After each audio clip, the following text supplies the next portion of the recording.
Hi cricket fam, welcome to crick with Mano. இன்னைக்கு நம்ம எந்த மேட்சோட ப்ரிவ்யூ பார்க்க போகிறோம் அப்படின்னா, Delhi Capitals versus Sunrisers Hyderabad மேட்சோட ப்ரிவ்யூ தான் பார்க்க போகிறோம். இவங்க ரெண்டு பேரோட ஹெட் டு ஹெட் எடுத்து பார்த்தால் ஓவராலாக 24 மேட்ச் விளாண்டுருக்காங்க. அதில் 13 மேட்ச் வந்து எஸ்ஆர்ஹெச் ஜெயிச்சிருக்காங்க, 11 மேட்ச் தான் டிசி ஜெயிச்சிருக்காங்க. ஸோ கொஞ்சம் எஸ்ஆர்ஹெச் கை ஓங்கி இருக்கிற மாதிரி தான் இருக்குது. ரெண்டு டீமுமே பார்த்தீங்கன்னா எஸ்ஆர்ஹெச் வந்து ஒரு வின் ஒரு லாஸ் அப்படின்ட்டு வந்திருக்கிறாங்க. டெல்லி கேபிட்டலை பொறுத்த வரைக்கும் ஒரு க்ளோஸாக போய் 1/1 விக்கெட் அப்படின்ட்டு போயிட்டு ஒரு வின்னோட இவங்க வந்திருக்கிறாங்க. ஸோ அந்த ரெண்டு டீமோட ப்ரிவ்யூ பார்க்கலாம். ஃபஸ்ட்டு நம்ம டெல்லி கேபிட்டல்ஸோட பேட்டிங்கான ப்ரிவ்யூ பார்ப்போம். டெல்லி கேபிட்டல்ஸை பொறுத்த வரைக்கும் அந்த ஓப்பனிங்கில் வந்து ஃப்ரேசர் மிகருக்கு வந்து அவர் ஃபஸ்ட் பால்லேருந்து நான் 4 தான் அனுப்புகிறேன் அந்த மாதிரி ஒரு இன்டென்ட் காமிக்கிற ஒரு பிளேயர் போன மேட்ச் வந்து ஒரு ஃபெயிலியர் ஆயிடுச்சு. ஸோ அவரும் டுப்ளிசிஸும் ஒரு நல்ல காம்பினேஷன் தான். டுப்ளிசிஸ் வந்து ஒரு நல்ல ஒரு 29 நல்லா ஆடினார். பட் வந்து அந்த ஃப்ரேசர் மிக்கருக்காக இருக்கட்டும், அப்புறம் ஒன் டவுன் வர அபிஷேக் பொரலாக இருக்கட்டும், அப்புறம் நம்பர் 4 வர நம்ம ரிஸ்வியாக இருக்கட்டும், இவங்களுக்குலாம் வந்து ரொம்ப எக்ஸ்பீரியன்ஸ் கிடையாது. பட் இவங்க டாப் 4 இருக்கிறதுனால டுப்ளிசிஸ் வந்து ஒரு லாங் இன்னிங்ஸ் வந்து விளாடணும். ஒரு 15 ஓவர்ஸ் விளாட வேண்டிய ஒரு கட்டாயத்துக்கு வந்து அவர் தள்ளப்பட்டிருக்காரு. ஏன்னா அதுக்கு அடுத்தால வந்து நல்ல ஹிட்டிங் எபிலிட்டி உள்ள பேட்ஸ்மேன்லாம் இருக்காங்க.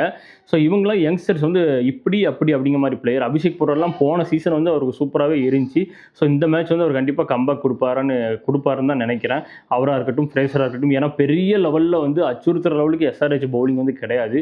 ஸோ இவங்க அட்டாக் பண்ணதுக்கான சான்ஸ் வந்து நிறைய இருக்குது. ஸோ ரிஸ்வியும் வந்து சிஎஸ்கேக்கு விளாடும்போது நல்லா விளாண்டாரு. போன மேட்ச் ஒரு ஃபெயிலியர். இந்த மேட்ச் என்ன பண்ணுறாரு அப்படின்னு பொறுத்து வந்து பார்ப்போம். ரிஸ்வி வந்து is very good speed bowlers வந்து நல்லா விளாடக்கூடிய எபிலிட்டி இருக்குது. நிறைய பேருக்கு அவர் தெரியாது.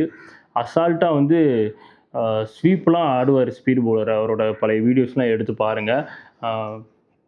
தென் நம்பர் 5 அக்ஷர் பட்டேல். எப்படி நம்ம இந்தியன் T20 வேர்ல்டு கப் விளாடுறாரு அதே மாதிரி தான் இங்கேயும் ஒரு குயிக் ஃபயராக ஒரு 20 அடித்தார். ஸோ அவர் பங்குக்கு அவர் கரெக்டாக தான் நல்லா தான் போயிட்டுருக்காரு. அதுக்கப்புறம் வந்து இந்த 3 பேர் தான் வந்து அன்னைக்கு அந்த ஒரு சம்பவம் அப்படிங்கிற மாதிரி 3 பேர் சேர்ந்து சம்பவம் பண்ணி விட்டாங்க. ஸ்டப்ஸாக இருக்கட்டும், அதுக்கு அடுத்துல வந்து அஸ்தோஷ் சர்மாவாக இருக்கட்டும், அதுக்கு அடுத்துல வந்து விப்பியாக இருக்கட்டும், இந்த 3 பேர் சேர்ந்து மேட்சே மாற்றி விட்டாங்க. ஒரு 30+, அஸ்தோஷ் சர்மா ஒரு 60+, அப்புறம் விப்பி ஒரு 30+லாம் பயங்கரமாக இருந்துச்சு. இந்த 3 பேர் ஏன்னா கிட்டத்தட்ட மேட்ச் வந்து எல்எஸ்ஜிக்கு தான் அப்படின்ட்டு போகும்போது இந்த 3 பேர் அப்படி லிட்டரலாக அவங்க கையில் இருந்து பிடுங்கிட்டாங்கன்னு தான் சொல்லணும். அதுலேயும் அஸ்தோஷ் சர்மா வேறு லெவல் ஃபினிஷிங் அது வந்து அப்படி ஒரு ட்ரேட்மார்க் ஒரு ஃபினிஷராக அவர் வரதுக்கான வாய்ப்பு நிறையவே இருக்குது. எத்தனை விக்கெட் எனக்கு என்ன நடந்தாலும் பரவாயில்ல, நான் என் கேம் விளாண்டு எடுத்து கொண்டு போகண்டா அப்படிங்கிற ஆட்டிடியூட் அஸ்தோஷ் சர்மாவுக்கு இருக்குது. ஸோ இந்த ஸ்டப்ஸாக இருக்கட்டும், அஸ்தோஷ் சர்மா இருக்கட்டும், விப்பியாக இருக்கட்டும், இவங்க 3 பேர் இருக்கிறது அவங்களோட அந்த டெத்தை வந்து நல்லா அப்படி ஸ்ட்ராங்காக காட்டுது. பட் ஓப்பனிங்கில் நிறைய வந்து யங்ஸ்டர்ஸ் இருக்கிறதுனால அது மட்டும் கொஞ்சம் ஸ்லைட் வீக்னஸ் மாதிரி தெரியுது. மற்றபடி இவங்களோட ஃபினிஷிங்லாம் சூப்பராக இருக்குது. ஸோ ஒன்ஸ் அகேன் டுப்ளிசிஸ் வந்து கொஞ்சம் பொறுப்புணர்ந்து 15 ஓவர்ஸ் வந்து விளாண்டே ஆகணும். ஏன்னா அவரை டெல்லி கேபிட்டல்ஸோட பவுலிங்கில் என்ன ப்ரிவ்யூ பார்த்தோம் அப்படின்னா, மிச்சில் ஸ்டார்க்கு தான் அதில் வந்து கொஞ்சம் லீடிங்காக அவர் தலைமையில் தான் போகுது. என்ன தான் மோஹித் சர்மாவுக்கு அவரோட எக்ஸ்பீரியன்ஸ் அதிகமாக இருந்தாலும். So Mukesh Kumar, Mohit Sharma, Mitchell Stark இவங்கள தான் டிபெண்ட் பண்ணியிருக்கு. 3 விக்கெட்டை வந்து கலக்கலாக எடுத்தார் ஸ்டார்க். ஆனால் ஒரு 42 ரன்னுக்கு அவர் வந்து போயிட்டார். ஸோ பவர் பிளேயில் ரொம்பவே எக்ஸ்பென்சிவாக இருக்கிற மாதிரி தெரியுது ஸ்டார்க்கு. ஸோ இவருக்கு நிகராக வந்து மோஹித் சர்மா வந்து 4 ஓவர் போட்டு அதே 42 ரன் தான் கொடுத்தாரு. ஆனால் எந்த ஒரு விக்கெட் எடுக்கலை. ஏன்னா அவர் நிறைய ஸ்லோ பால்ஸ்லாம் போடுது. அவர் லாஸ்ட்டில் டெத்தில் கொஞ்சம் டீசெண்டாலாம் போட்டு ரன்ஸ் எல்லாம் கண்டெயின் பண்ணார். 42 ரன் கொடுத்தாலும் முகேஷ் குமார் 2 ஓவர் தான் அவருக்கு மொத்தமே கொடுத்தாங்க. அதில் ஒரு 22 ரன். ஸோ எல்லாருமே வந்து எக்கனாமி 10 இருக்குது. இன்றைக்கி டேட்டுக்கு 10ல் இருந்தால் போதுண்டா அப்படிங்கிற நிலைமையில் இருக்கிறதுனால ஓகே அப்படிங்கிற மாதிரி தான் இருக்குது. ஸோ இதில் வந்து அவ்வளோ ஸ்ட்ராங்குன்னு சொல்ல முடியாது, அவ்வளோ வீக்குன்னு சொல்ல முடியாது. அந்த பவுலிங் அட்டாக்க ஓகே ஆவரேஜாக இருக்குன்னு சொல்லலாம். ஸோ ஸ்பின் டிபார்ட்மெண்ட் சூப்பராக இருக்குது உங்களுக்கு. அக்ஷர் பட்டேலாக இருக்கட்டும், அதுக்கப்புறம் குல்தீப் யாதவாக இருக்கட்டும், இந்த 2 பேருமே வந்து செம ஸ்பின் பவுலர். ஏன்னா அக்ஷர் பட்டேல் வந்து ஒரு 2ல் டைட்டாக வைப்பார், குல்தீப் யாதவ் இன்னொரு சைடில் தூக்கி போடுவார். ஸோ அவருக்கு விக்கெட் கிடைக்கும். ஸோ ஸ்பின் டிபார்ட்மெண்ட்டை பொறுத்த வரைக்கும் இவங்க 2 பேருமே நல்லா தான் இருக்குது. தென் மோர் ஓவர் இவங்க ஒரு ஓவர் வந்து ஸ்டப்ஸுக்கு கொடுத்தாங்க. அதுதான் ஏன் பண்ணாங்க அப்படின்னே தெரியல. ஆனால் அந்த ஓவரில் 28 ரன் போச்சு. அதுக்கு முகேஷ் குமார் 2 ஓவர் தான் போட்டுருந்தார். அவருக்கு கூட ஒரு ஓவர் கொடுத்தா என்னத்தையும் ஒரு 10-12 ரன்லையாச்சும் நிறுத்தியிருப்பார். அந்த ஸ்டப்ஸுக்கு அந்த ஒரு ஓவர் கொடுத்த மூவ் மட்டும்தான் வந்து எனக்கு ஏனே புரியலை. தென் விப்பி நல்ல ஒரு லெக் ஸ்பின்னர் மாதிரி தான் தெரியாது. ஆனால் பூரான் வந்து கொஞ்சம் போட்டு அவரை பொழந்துட்டார். பட் இன்னுமே அவருக்கு வாய்ப்பு வந்து கொடுக்கலாம். 2 ஓவர் போட்டு 35 ரன் கொடுத்தாரு. பட் இன்னுமே வாய்ப்பு வந்து கொடுக்கலாம். ஸோ பவுலிங் ஓவராலாக ரொம்ப ஸ்ட்ராங் பவுலிங் அட்டாக் அப்படி சொல்ல முடியாது. இவங்க பவுலிங் அட்டாக் வந்து இன்னும் சொல்ல போனால் வந்து மிச்சில் ஸ்டார்க், அக்ஷர் பட்டேல், குல்தீப் யாதவ் இவங்கள தான் ரொம்ப டிபெண்ட் பண்ணியிருக்கு. ஸோ இவங்க நல்லா போடும் பட்சத்தில் வந்து எஸ்ஆர்ஹெச்க்கு டஃப் கொடுக்கலாம். ஏன்னா எஸ்ஆர்ஹெச் வந்து இனிஷியலாக அடிக்க போவாங்க. ஸோ ஸ்டார்க்கு பவர் பிளேயில் வந்து இனிஷியலாக அந்த ஹெட் விக்கெட்டையும் அபிஷேக் சர்மா விக்கெட்டையும் எடுக்கிறதுக்கான வாய்ப்பு நிறைய நிறைய இருக்குது. ஏன் இஷான் கிஷானோட விக்கெட்டை கூட ஸ்டார்க் எடுக்கிறதுக்கான வாய்ப்பு நிறைய இருக்குது. ஸோ ஸ்டார்க்கோட இனிஷியல் ஓவர்ஸ் மேட்சே மாற்றலாம். அவர் குயிக்காக 1 ஆர் 2 விக்கெட்ஸ் எடுக்கும் பட்சத்தில் கண்டிப்பாக வந்து மேட்சே மாறும். அது மாதிரி மோஹித் சர்மாவோட ஸ்லோயர் பால்ஸ்லாம் வந்து எஸ்ஆர்ஹெச் திணறடிக்கும். ஏன்னா அவங்க 300 விளாண்டுட்டு போன மேட்ச் வந்து 200 கூட அடிக்க முடியாமல் எல்எஸ்டி கூட தோத்துட்டாங்க எஸ்ஆர்ஹெச். ஸோ இந்த மேட்ச் வந்து ஒரு 250க்கு ஆடலான்ட்டு கொஞ்சம் மைண்ட் செட்டை மாற்றிட்டு தான் அவங்களே வந்து வருவாங்க. பழைய அதே அட்டாக்ல போனால் அந்த அட்டாக்ல வந்து இருமுனை கத்தி மாதிரி ஒன்று 6 இல்லை விக்கெட், இந்த 2ல் ஒரு ரிசல்ட் தான் வந்து கிடைக்கும். ஸோ இந்த பவுலர்ஸ்லாம் வந்து கொஞ்சம் பொறுப்புணர்ந்து போடணும்.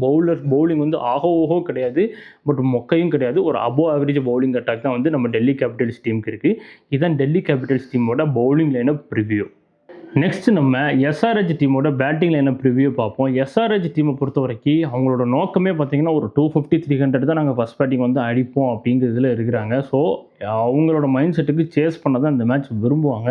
ஏன்னா அவங்களுக்கு என்ன டார்கெட் என்ன எதுன்னு தெரிய மாட்டேங்குது, எந்த லெவலுக்கு அந்த அசல்ட்ரேஷனை கொடுக்கணும்னு தெரிய மாட்டேங்குது. ஏன்னா போகிற இடம் எதுன்னு தெரிஞ்சால் தான் எவ்வளோ ஸ்பீடில் போகலான்னு தெரியும். போகிற இடம் எதுனே தெரியலனா எந்த ஸ்பீடில் போகிறதுன்னு நம்மளுக்கு என்ன தெரியும், அந்த மாதிரி இருக்குது. ஸோ எஸ்ஆர்ஹெச்சோட அந்த ஃபார்முலாக்கு சேசிங் தான் பெஸ்ட்டு. பட் அவங்க என்ன நினைக்காங்க, ஃபஸ்ட் பேட்டிங் 280 அடிச்சு அப்படி டிமாலிஷ் அடிச்சு பாருங்கடா திருப்பி அப்படிங்கிற மாதிரி இருக்காது. எல்லா மேட்சும் ஒர்க் ஆகாது. போன மேட்ச் எல்எஸ்டி கூட வந்து ஏன் நான் கூட ப்ரிவியூவில் சொல்லியிருந்தேன், ஏன்னா எல்எஸ்டி பவுலிங் கொஞ்சம் ஒரு மாதிரி இருக்குது, 300 நோக்கி போகிறாருன்னு சொல்லி கடைசி 200 கூட வராமல் போச்சு. 190 அடிச்சு எல்எஸ்டி கூட வந்து தோற்று போயிட்டாங்க. அதுவும் 16 ஓவரில் என்னமோ அடித்து சேஸ் பண்ணிட்டாங்க. ஏன்னா அவ்வளோ வீக்காக இருக்குது எஸ்ஆர்ஹெச் பவுலிங் லைனப்பு. ஸோ எஸ்ஆர்ஹெச் பேட்டிங்கை பொறுத்த வரைக்கும் நம்ம என்ன தான் சொன்னாலும் அவங்க ஃபார்முலா மாற்ற போகிறதில்ல. அட்டாக் தான் ஃப்ரம் த பால் ஒன்று. ஹெட்டாக இருக்கட்டும், ஹெட்டு அபிஷேக் சர்மா, இஷான் கிஷான், இந்த 3 பேரும் அப்படி ஸ்ட்ரைட்டாகவே அட்டாக்கிங் தான். ஒரு 15 ஓவர் வரைக்கும் ஆடலாம் அப்படிங்கிற ஏமில் தான் வந்து வருவாங்க. ஸோ இந்த 3ல் ஒரு 2 விக்கெட்டை வந்து ஸ்டார் கழட்டி கொடுக்கறதுக்கான வாய்ப்பு நிறைய இருக்குது. ஸோ அந்த ஸ்டார்க்கோட இனிஷியல் ஸ்பெல்லில் கொஞ்சம் இவங்க தப்பிச்சிட்டாங்க அப்படின்னா அதுக்கப்புறம் வந்து இவங்க பெரிய ஸ்கோர் போகிறதுக்கான வாய்ப்பு வந்து அதிகமாகவே இருக்குது. ஏன்னா முகேஷ் குமாரையும் மோஹித் சர்மாவையும் இவங்க வந்து ஒரு மாதிரி சமாளித்து விளாண்டுருவாங்க இனிஷியலாக. பட் ஸ்டார்க்கை இவங்க சமாளித்து விளாட தான் கஷ்டம். இன்னும் ஸ்டார்க் வந்து யாரும் மறந்துருக்க மாட்டாங்க, அவர் கேகேஆருக்கு விளாடும்போது ஃபைனலில் அவர் போட்ட ஸ்பெல்லு மேட்சே சேஞ்ச் பண்ணிடுச்சு. அதுவும் ஒரு ஏக்கர் ஒன்று அப்படி உள்ள ஒரு சொருகுனார் அபிஷேக் சர்மாவுக்கு போல்ட்டு பறந்துட்டு. ஸோ அதெல்லாம் கண்ணு முன்னாடி வந்து போகும். ஸோ ஸ்டார்க் ஸ்பெல்லை தாண்டும் பட்சத்தில் ஒரு நல்ல ஒரு ஹியூஜ் ஸ்கோர் போகிறதுக்கான வாய்ப்பு இருக்குது. நம்பர் 4 நிதிஷ்குமார் ரெட்டி முதல் 2 மேட்சும் ஒரு 20s ஒரு மாதிரி ரெண்டாவது ஒரு ஹெல்மெட்டெல்லாம் தூக்கி போன மேட்ச் எரிஞ்சிட்டு போயிட்டார் நிதிஷ்குமார் ரெட்டி. எத்தனை பேர் பார்த்துருப்பீங்கன்னு தெரில. ஸோ இந்த மேட்ச்சில் வந்து அவர் சீக்கிரமே வரும் பட்சத்தில் அவர்கிட்ட ஒரு பெரிய நாக் வந்து எதிர்பார்க்கலாம். ஏன்னா அந்த கோபத்தின் வெளிப்பாடாக வந்து ஒரு கிரேட் நாக் வந்து நம்ம அவர்கிட்ட நம்ம விசாகப்பட்டினத்தில் வந்து எதிர்பார்க்கலாம்.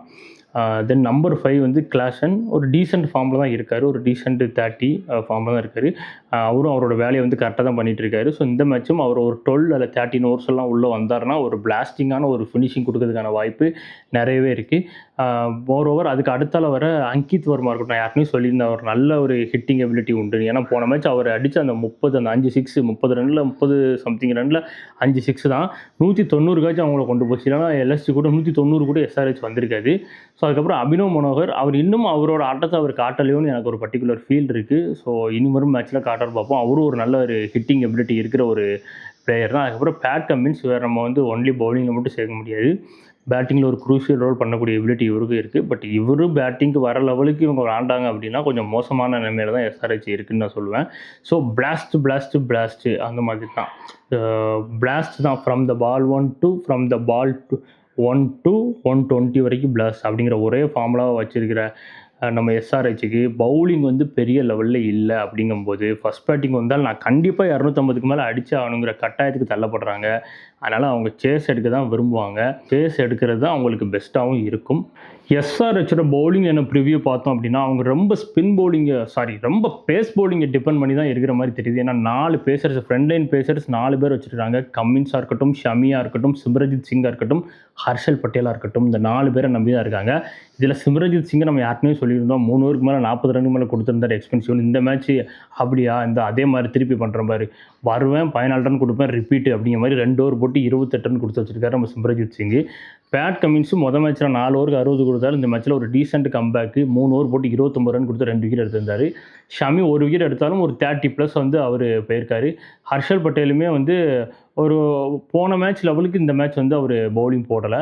ஸோ இன்னும் கொஞ்சம் எஃபெக்டிவாக இவங்கலாம் வந்து போட்டால் நல்லது. இன்னொன்று இவங்க ஸ்பின் டிபார்ட்மெண்ட் வந்து ஆடம் சாம்பாவை தான் ரொம்ப நம்பியிருக்காங்க. இவங்களோட செகண்ட் ஸ்பின்னர் வந்து யாருன்னு பார்த்தா அபிஷேக் சர்மா. அது பார்த்தா கொஞ்சம் ஒரு மாதிரி டேஞ்சர் சைனாக தெரியுது. இவங்கெல்லாம்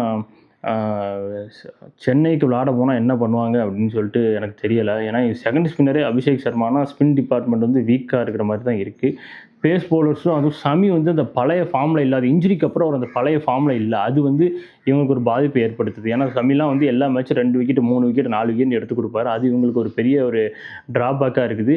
டெத்தில் வந்து ஒன்லி வந்து ஹர்ஷல் பட்டேல் மட்டும் ஒரு 2ல் 2 போடுற மாதிரி இருக்குது. ஷமி அந்த பழைய ஃபார்முக்கு வந்தாருன்னா அவருமே டெத்தில் வந்து காம்பினேஷன் பண்ணி நல்லா போடக்கூடிய எபிலிட்டி இருக்குது. பவுலிங் கொஞ்சம் ஸ்லைட்லி வீக்கர் மாதிரி தான் நம்ம எஸ்ஆர்ஹெச்சுக்கு இருக்குது. கம்பேர் டு டெல்லி அப்படி தான் இருக்குது. ஸோ நம்ம நெக்ஸ்ட் பிட்ச் ரிப்போர்ட் பார்ப்போம். ஸோ விசாகப்பட்டினம் பிட்ச் ரிப்போர்ட் பார்த்தோம் அப்படின்னா வந்து நல்ல 6 ஹிட்டிங் உள்ள தான் கிரவுண்டில் வந்து டீப் மிட் பாயிண்ட்டாக இருக்கட்டும், அதுக்கப்புறம் டீப் ஸ்கொயர் லெக்லாம் கம்மியாக தான் இருக்கும். ஸ்ட்ரெயிட்டில் மட்டும் கொஞ்சம் லாங்காக இருக்கிற மாதிரி இருக்கும். ஸோ பேட்டிங் விக்கெட் தான் 200க்கு மேலே ஈஸியாக வந்து அடிக்கலாம். 200 240 கூட சேஸ் பண்ண முடியும். அந்த மாதிரி ஒரு பிட்ச்சு தாங்க விசாகப்பட்டினம் பிட்ச்சு. ஆனால் யார் டாஸ் பண்ணாலும் வந்து பவுலிங் எடுக்க தான் வந்து விரும்புவாங்க. அதுவும் வந்து எஸ்ஆர்ஹெச் வந்து கண்டிப்பாக பவுலிங் தான் எடுக்கணும் அவங்களுக்கு இருக்க பவுலிங் லைனப்புக்கு. ஸோ இது வந்து ஒரு நல்ல ஒரு பேட்டிங் ட்ராக்காக வந்து இருக்கும். அப்புறம் வின்னிங் ப்ராபபிலிட்டி பார்த்தோம் அப்படின்னா எனக்கு எஸ்ஆர்ஹெச்சோட அந்த அப்ரோச்சு அண்ட் தென் அவங்க பவுலிங் லைனப்பை பார்க்கும்போது கொஞ்சம் ஸ்லைட்லி அது அவங்கள பின்னாடி கொண்டு போயிருமோ. நான் from the ball one attack எல்லா பிளேயரும் விளாடுற மாதிரி இருக்குது. அது அவங்களுக்கு வந்து பேக் ஃபேர் ஆயிருமோ ஒன்ஸ் அகெயின் அப்படின்னு ஒரு டவுட் இருக்குது எனக்கு. இன்னொன்று அவங்க பவுலிங் வந்து ஸ்லைட்லி கம்பேர் டு டெல்லி கொஞ்சம் வீக் மாதிரி எனக்கு பர்டிகுலராக தெரியுது. ஸோ அதை வச்சு பார்க்கும்போது இந்த மேட்ச் என்னோடய winning probability Delhi Capitals 60, SRH 40. Next ஒரு நல்ல மேட்ச்சில் உங்களை வந்து சந்திக்கிறேன். Until then bye from Mano. Take care.